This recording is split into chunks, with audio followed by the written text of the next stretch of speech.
Mystery of the Mind channel එකට ඔයාලා හැමෝම සාදරයෙන් පිළිගන්නවා. වීඩියෝ එකට යන්න කලින් පහළ තියෙන subscribe button එක click කරන්න කියලා ආදරෙන් ඉල්ලනවා. ඒ වගේම bell icon එකත් click කරලා තියාගන්න. අපේ අලුත්ම videos බලන්න. එහෙනම් අපි වීඩියෝ එකට යමු.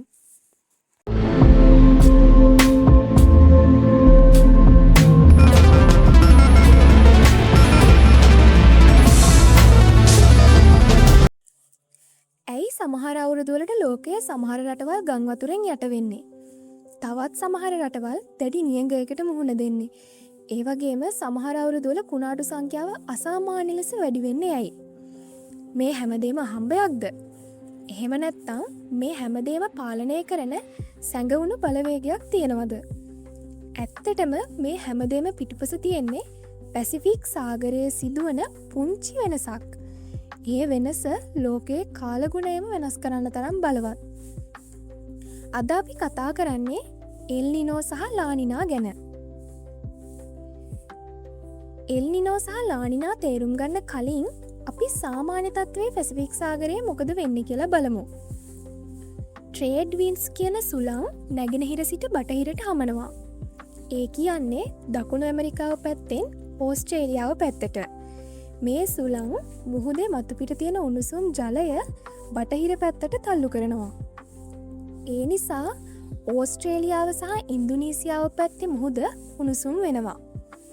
ඒත් එක්ක පේරු හා ඉක්වදෝර් වෙරළාසන්නයේ මුහුදේ ගැඹුරෙන් සිසිල් පෝෂක ද්‍රව්‍ය බහුල ජලය මතුපිටට එනවා. මේ ක්‍රියාවලියට කියන්නේ අප්වෙලින් කියලා. ඒවා නිසා කුඩා ජීවීන් වර්ධනය වෙනවා. ඒ ජීවීන් ආහාරයට ගන්න මාළු වෙනවා. ඒ නිසා පේරු වෙරළාසන්න ප්‍රදේශ ලෝකයේ හොඳම දීවර කලාපතරින් එකක් බවට පත්වලා තියෙනවා. ශතවර්ෂ ගණනාවකට පෙර පේරු රටේ දීවරයන් අමුතු දෙයක් නිරීක්ෂණය කළා. නත්තල් කාලයේ ආසන්නයේ සමහර අවුරුදුවල මුහුද සාමාන්‍යයට වඩා උණුසුම් වෙනවා. මාළු ප්‍රමාණය අඩු වෙනවා. පේරු දීවරයන් මේ අමුතු සංසිද්ධිය නිරීක්ෂණය කළේ නත්තල් සමයේදී නිසා ස්පාඤ්ඤ භාෂාවෙන් ක්‍රිස්ට් චයිල්ඩ් හෙවත් ලදරු ජේසුස් වහන්සේ යන අර්ථය ඇතිව එල් නිනෝ යන නම ඔවුන් මේ සංසිද්ධියට ලබා දුන්නා. එල් නිනෝ කාලයේ ට්‍රේඩ් වින්ඩ්ස් දුර්වල වෙනවා. ඒ නිසා උණුසුම් ජලය පේරු පැත්තට ගමන් කරනවා. අප්වෙලින් අඩු වෙනවා. පෝෂක ද්‍රව්‍යත් අඩු වෙනවා. ඒක නිසා මාළු සංඛ්‍යාවත් අඩු වෙනවා. හැබැයි එල් නිනෝ පේරු රටට විතරක් බලපාන්නේ නෑ. සමහර රටවල නියඟ ඇති වෙන්න පුළුවන්. තවත් සමහර රටවල අධික වැසි ඇති වෙන්න පුළුවන්. ලැබුගිනි වැඩි වෙන්න පුළුවන්. කෘෂි කර්මාන්තයට බලපාන්න පුළුවන්. 2023-2024 කාලයේ එල් නිනෝ එක ලෝක උෂ්ණත්වය වැඩි වෙන්න බලපෑවා කියලා විද්‍යාඥයන් කියනවා. එල් නිනෝ ඇති අවුරුදු බොහෝ විට උණුසුම්ම අවුරුදු අතරට අයත් වෙනවා. ඒ වගේම පැසිෆික් සාගරයේ තවත් බලවත් සංසිද්ධියක් තියෙනවා. ඒ තමයි ලා නිනා. ලා නිනා කියන නමට එල් නිනෝ එකට වගේ ආගමික පසුබිමක් නැහැ. එල් නිනෝ එකේ ප්‍රතිවිරුද්ධ තත්ත්වය නිසා ස්පාඤ්ඤ භාෂාවෙන් කුඩා දැරිය යන අර්ථය ඇතිව ලා නිනා යන නම මේකට භාවිතා කිරීමට පටන් ගත්තා. ලා නිනා කාලයේ ට්‍රේඩ් වින්ඩ්ස් සාමාන්‍යයට වඩා ශක්තිමත් වෙනවා. ඒ නිසා මුහුදේ මතුපිට තියෙන උණුසුම් ජලය තවත් බටහිර පැත්තට තල්ලු වෙනවා. මේ නිසා පේරු සහ ඉක්වදෝර් වෙරළ ආසන්නයේ සිසිල් ජලය වඩාත් ශක්තිමත් ලෙස මතුපිටට එනවා. ඒ කියන්නේ අප්වෙලින් වැඩි වෙනවා. ලා නිනා කාලයේ පෝෂක ද්‍රව්‍ය වැඩිපුර මතුපිටට එන නිසා ප්ලැන්ක්ටන් වර්ධනය වෙනවා. ඒවා ආහාරයට ගන්න මාළු සංඛ්‍යාවත් වැඩි වෙනවා. ඒ නිසා පේරු දීවර කර්මාන්තයට ලා නිනා සමහර අවස්ථාවල වාසිදායක වෙන්න පුළුවන්. ලා නිනා කාලයේ අට්ලාන්ටික් සාගරයේ හරිකේන්ස් ඒ කියන්නේ සුළි කුණාටු සංඛ්‍යාව වැඩි වෙන්න පුළුවන්. ඒ ඇයි? කුණාටු වර්ධනය වීමට බාධා කරන වින්ඩ් ෂියර් කියන සාධකය ලා නිනා කාලයේ අඩු වෙනවා. වින්ඩ් ෂියර් කියන්නේ අහසේ විවිධ උසවල සුළඟේ වේගය හෝ දිශාව වෙනස් වීම. කුණාටුවක් ශක්තිමත් වෙන්න නම් ඒ ඍජුව ඉහළට වර්ධනය විය යුතුයි. නමුත් වින්ඩ්ෂිය වැඩි වුණොත් කුණාටුවේ ඉහළ කොටස ඇදගෙන ගොස් එහි වර්ධනයට බාධා කරනවා. උදාහරණයක් විදිහට හිතන්න ඔයා ඉටිපන්දමක් අල්ලගෙන ඉන්නවා. සුළඟ නැත්නම් ගින්දර රිජුව ඉහළට යනවා. තද සුළඟක් ආවොත් ගින්දර ඇලවෙනවා. කුණාටුවත් ඒ වගේමයි. වින්ඩ්ෂිය වැඩි වුණොත් කුණාටුව ඇලවෙලා ශක්තිය අඩුවෙනවා.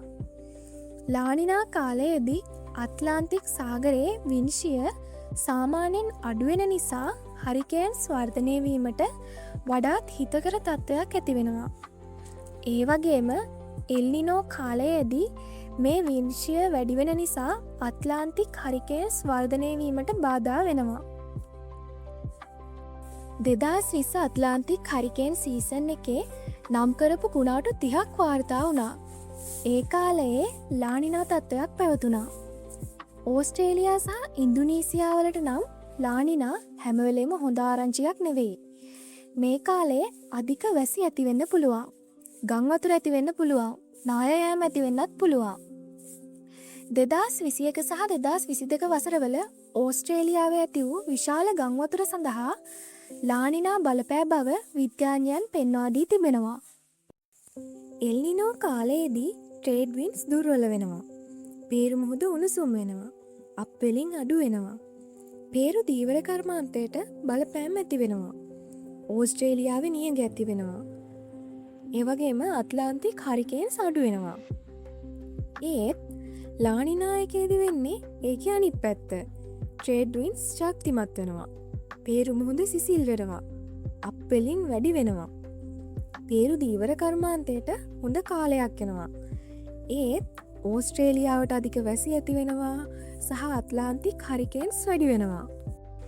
එල්නිනෝ සහ ලානිනා එකිනෙකට ප්‍රතිවිරුද්ධ වුණත් දෙකම ලෝකයේ කාලගුණයට දැවැන්ත බලපෑම් ඇති කරනවා. ඒ නිසා ලානිනා කියන්නේ එල්නිනෝ එකේ දුර්වල වර්ෂන් එකක් නෙවෙයි. ඒකත් ලෝකයේ කාලගුණය වෙනස් කරන බලවත් ක්ලයිමේට් ෆේස් එකක්. එල්නිනෝ සහ ලානිනා දෙකම එන්සෝ කියන ස්වභාවික දේශගුණික චක්‍රයේ කොටස් දෙකක්. එන්සෝ කියන්නේ එල්නිනෝ සදර්න් ඔසිලේෂන්. මේ සයිකල් එක සාමාන්‍යයෙන් අවුරුදු 2-7 අතර කාලයකට වරක් ඇතිවෙන්න පුළුවන්. සාමාන්‍යයෙන් මාස 9-12ක් පමණ කාලයක් පවතින්න පුළුවන්. සමහර වෙලාවට අවුරුදු 2කටත් වැඩි කාලයක් වුණත් පවතින්න පුළුවන්. ඒ අතර නියුට්‍රල් ෆේස් කියන සාමාන්‍ය තත්ත්වයක් තියෙනවා. එල්නිනෝ සදර්න් ඔසිලේෂන් එකේ තත්ත්ව 3ක් තියෙනවා. ඒ තමයි එල්නිනෝ, ලානිනා සහ එන්සෝ නියුට්‍රල්. එන්සෝ නියුට්‍රල් කියන්නේ එල්නිනෝ හෝ ලානිනා තත්ත්වයක් නොපවතින සාමාන්‍ය තත්ත්වය. ඒ කියන්නේ එල්නිනෝ සහ ලානිනා කියන්නේ එකම ක්ලයිමේට් සයිකල් එකේ වෙනස් අවස්ථා දෙකක්. සදර්න් ඔසිලේෂන් කියන්නේ මොකක්ද? මේක වායු පීඩනයේ වෙනස්වීමක්. ටහිටි ඒ කියන්නේ පැසිෆික් සාගරයේ මැද සහ ඕස්ට්‍රේලියාවේ ඩාවින් ප්‍රදේශයේ වායු පීඩනය විද්‍යාඥයන් මැනලා එන්සෝ තත්ත්වය තීරණය කරනවා. එල්නිනෝ එකක් වෙන්න මුහුද කොච්චර උණුසුම් වෙන්න ඕනෙද? විද්‍යාඥයන්ට අනුව සාමාන්‍යයට වඩා සෙල්සියස් අංශක 0.5කින් වැඩි උෂ්ණත්වයක් මාස 3ක් පමණ පැවතියොත් එල්නිනෝ තත්ත්වයක් කියලා සලකනවා. ඒ කියන්නේ පුංචි උෂ්ණත්ව වෙනසක් වුණත් ලෝකයට ලොකු බලපෑමක් ඇති කරන්න පුළුවන්. එල්නිනෝ කාලයේ මුහුදු පක්ෂීන්ගේ ආහාර අඩු වෙනවා. සී ලයන්ස්, සීල්ස් වගේ සත්තුන්ට බලපානවා. පේරු පැත්තේ පෙන්ගුයින්ස්ලා පවා බලපෑමට ලක් වෙන්න පුළුවන්. රෝග පැතිරීමටත් බලපාන්න පුළුවන්. වැසි වැඩිවීම හෝ නියඟය නිසා ඩෙංගු, මැලේරියා, කොලරා වගේ රෝගවල ව්‍යාප්තිය වැඩි වෙන්න පුළුවන්. ලෝක ආර්ථිකයටත් බලපානවා. එල්නිනෝ හෝ ලානිනා නිසා බෝගස් වැන්න අඩු වෙන්න පුළුවන්. ආහාර මිල වැඩි වෙන්න පුළුවන්. දීවර කර්මාන්තයට බලපානවා. රක්ෂණ සමාගම්වල පාඩු වැඩි වෙන්න පුළුවන්. ඉතිහාසයේ ප්‍රබල එල්නිනෝ අවුරුදු කීපයක් තියෙනවා. ඒ තමයි 1982-83 කාලය, 1997 සහ 98 කාලය, 2014-2016 කාලය. මේ කාලවල ලෝකයේ විවිධ ප්‍රදේශවල විශාල කාලගුණික බලපෑම් වාර්තා වුණා. හැබැයි මේ හැමදේම පැසිෆික් සාගරයෙන් දුරස්ථව ඉන්න ශ්‍රී ලංකාවටත් බලපානවා. ඇත්තටම පැසිෆික් සාගරයේ පුංචි වෙනසක් ශ්‍රී ලංකාවේ ගොවියෙකුගේ අස්වැන්න පවා වෙනස් කරන්න පුළුවන්. පැසිෆික් සාගරයේ සිදුවන වෙනසක් ශ්‍රී ලංකාවට කොහොමද බලපාන්නේ? ශ්‍රී ලංකාව පැසිෆික් සාගරයට ගොඩක් දුරින් තිබුණත් අපේ කාලගුණ පද්ධතිය ලෝකයේ අනෙකුත් කාලගුණ පද්ධති සමග සම්බන්ධ වෙලා තියෙනවා. එල්නිනෝ සහ ලානිනා විශේෂයෙන්ම මෝසම් වැසි රටාවලට බලපාන්න පුළුවන්. සමහර එල්නිනෝ වසරවලදී ශ්‍රී ලංකාවේ ඇතැම් ප්‍රදේශවල නියඟ තත්ත්වයන් ඇතිවිය හැකියි. තවත් අවස්ථාවලදී අධික වැසි ඇතිවෙන්නත් පුළුවන්. මේ නිසා ගොවිතැන, ජල සම්පත්, ජලවිදුලි නිෂ්පාදනය සහ ජනජීවිතය පවා බලපෑමට ලක්වෙන්න පුළුවන්. වැසි රටාවන් වෙනස්වීම ගොවීන්ට විශාල අභියෝගයක් වෙනවා. නියඟය නිසා අස්වැන්න අඩුවෙන්න පුළුවන්. අධික වැසි නිසා වගාවන් විනාශ වෙන්න පුළුවන්.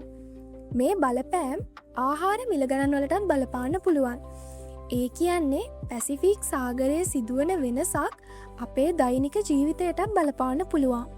හැබැයි එල්නිනෝ සහ ලානිනා ශ්‍රී ලංකාවට බලපාන ආකාරය සෑම අවුරුද්දකම එක හා සමාන වෙන්නේ නෑ. එල්නිනෝ සහ ලානිනා කියන්නේ මිනිසුන් විසින් ඇතිකරපු දේවල් නෙවෙයි. ඒවා ස්වභාවික දේශගුණික චක්‍රයක කොටස්. ඒත් මිනිස්සුන්ගේ ක්‍රියාකාරකම් නිසා ලෝකය තවත් උණුසුම් වෙමින් පවතිනවා. ගල් අඟුරු, පොසිල ඉන්ධන, ස්වභාවික වායු දහනය කිරීම, කර්මාන්තශාලා, වාහන, වන විනාශය වගේ දේවල් නිසා කාබන් ඩයොක්සයිඩ් වැනි හරිතාගාර වායුගෝලය වැඩි වෙනවා. මේ හරිතාගාර වායු පෘථිවියෙන් පිටව යා යුතු තාපය රඳවා ගන්නවා. ඒ නිසා ගෝලීය උෂ්ණත්වය වැඩි වෙනවා. සමහර විද්‍යාඥයන් විශ්වාස කරන්නේ දේශගුණික වෙනස්වීම් නිසා එල්නිනෝ සහ ලානිනාවල බලපෑම් තවත් දරුණු විය හැකි බව. කෙසේ වෙතත් මේ පිළිබඳව පර්යේෂණ තවමත් සිදුවෙමින් පවතිනවා. මේ දේශගුණික වෙනස්වීම් අවම කරගන්න අපිට කරන්න පුළුවන් දේවල් මොනවද? ගස් සිටුවීම. ගස් කාබන් ඩයොක්සයිඩ් අවශෝෂණය කරනවා. ඒ නිසා එක් ගසක් සිටුවීම පවා ගොඩක් වැදගත්. අනවශ්‍ය විදුලි උපකරණ ක්‍රියා විරහිත කිරීම, බලශක්ති කාර්යක්ෂම උපකරණ භාවිතා කිරීම, හැකි සෑම විටම පොදු ප්‍රවාහන සේවා භාවිත කිරීම, නැවත භාවිතා කිරීම අපද්‍රව්‍ය අඩු කිරීමට ගොඩක් උපකාරී වෙනවා. දැනුවත් කිරීම, පරිසරය ආරක්ෂා කිරීම රජයන්ගේ වගකීමක් පමණක් නොවේ. ඒක අපි හැමෝගෙම වගකීමක්. පැසිෆික් සාගරයේ උෂ්ණත්වය අංශක භාගයකින්, ඒ කියන්නේ සෙල්සියස් අංශක 0.5කින් වෙනස්වීම පවා ලෝකයේ මිලියන ගණනක මිනිස්සුන්ගේ ජීවිතවලට බලපාන්න පුළුවන්. පේරු රටේ දීවරයෙකුගේ ආදායමත් ශ්‍රී ලංකාවේ ගොවියෙකුගේ අස්වැන්නත් එකම ක්ලයිමේට් සිස්ටම් එකකින් බලපෑමට ලක්වෙන්න පුළුවන්. 2020 සිට 23 දක්වා ලානිනා තත්ත්වය එක දිගට අවුරුදු 3ක් පැවති අවස්ථාවක් තිබුණා. විද්‍යාඥයන් ඒකට ට්‍රිපල් ඩිප් ලානිනා කියලා නම දුන්නා. මේ ට්‍රිපල් ඩිප් ලානිනා කියන්නේ ඉතා දුර්ලභ සංසිද්ධියක්. කොහොම වුණත් මේ සඳහා හේතුවන යාන්ත්‍රණයන් ගැන තවමත් පර්යේෂණ සිදුවමින් පවතිනවා. එල්නිනෝ සහ ලානිනා පුංචි වෙනස්කම් වගේ පෙනුනත් ඒවට ලෝකයේ කාලගුණයට ලොකු බලපෑමක් කරන්න පුළුවන්. ගං වතුර ඇති කරන්න පුළුවන්, නියඟ ඇති කරන්න පුළුවන්, ගොවිතැනට බලපාන්න පුළුවන්, ආර්ථිකයට බලපාන්න පුළුවන්. මේ හැමදේම අපට මතක් කරන්නේ පෘථිවියේ හැම දෙයක්ම එකිනෙකට සම්බන්ධයි කියන එක. එල්නිනෝ කියන්නේ ඉතිහාසයේ බොහෝ වාර ගණනක් ඇති වූ ස්වභාවික දේශගුණික සංසිද්ධියක්. විද්‍යාඥයන් මේ තත්ත්වය නිරන්තරයෙන් නිරීක්ෂණය කරනවා. හැබැයි මතක තියාගන්න ඕන දෙයක් තමයි එල්නිනෝ ආරම්භ වුණා කියන එකෙන් ලෝකයේ හැම රටකටම එකම බලපෑමක් එනවා කියන එක කියන්න බෑ. ඒකේ බලපෑම රටෙන් රටට වෙනස් වෙනවා. ඒ වගේම ශ්‍රී ලංකාවටත් ඒක බලපාන විදිහ තවත් සාධක කීපයක් මත තීරණය වෙනවා. ඒ අතරින් වැදගත්ම එකක් තමයි ඉන්දියන් ඕෂන් ඩයිපෝල්. ඉන්දියානු සාගරයටත් ශ්‍රී ලංකාවේ වැසි තීරණය කරන්න පුළුවන් තවත් බලවත් සංසිද්ධියක් තමයි ඉන්දියන් ඕෂන් ඩයිපෝල් කියන්නේ. ඒ ගැන අපේ ඊළඟ වීඩියෝවෙන් කතා කරමු. තවත් මේ වගේ දේවල් දැනගන්න අපේ channel එක subscribe කරලා තියාගන්න. අදට මම ඔයාලගෙන් සමුගන්නවා. ආයෙත් අලුත් වීඩියෝ එකකින් ඉක්මනින්ම හමුවෙමු. ඔයාලා හැමෝටම සුබ දවසක් වේවා.